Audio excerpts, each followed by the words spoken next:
Team इंडियाची star फलंदाज आणि उपकॅप्टन स्मृती मानधना आणि पलाश मुच्छल यांचं लग्न अखेर मोडलंय। स्मृतीनं सोशल मीडियावर स्वतः माहिती देत याबद्दलची घोषणा केली आहे। काही दिवसांपासून स्मृती आणि पलाश यांच्या लग्नाबद्दल सोशल मीडियावर अनेक चर्चांना उधाण आलं होतं। आता मात्र स्मृतीनं स्वतः लग्न मोडल्याची माहिती दिली आहे।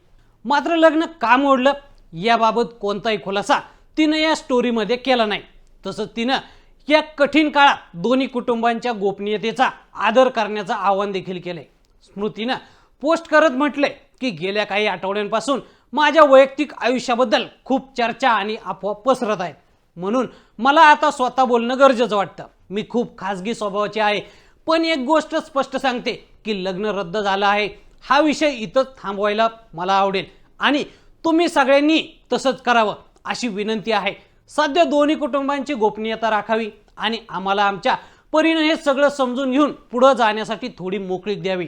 मला वाटतं की आपण सर्वजण एका उच्च उद्देशाने प्रेरित आहोत आणि माझ्यासाठी ते नेहमीच सर्वोच्च स्तरावर माझ्या देशाचे प्रतिनिधित्व करणं आहे।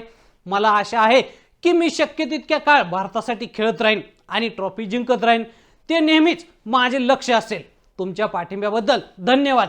पुढे जाण्याची वेळ आली असं तिनं आपल्या स्टोरीमध्ये म्हटलंय। त्यानंतर आता पलाशने सोशल मीडियावर पोस्ट शेअर करत आयुष्यात मूव्ह ऑन करत असल्याचा निर्णय जाहीर केलाय। इंस्टाग्राम स्टोरीजवर पलाशने शेअर केलेल्या स्टोरीमध्ये म्हटलंय की मी माझ्या आयुष्यात पुढे जाण्याचा आणि माझ्या वैयक्तिक नात्यापासून दूर जाण्याचा निर्णय घेतलाय। त्यानं लांबलचक पोस्ट शेअर करत त्याचा हा निर्णय जाहीर केलाय।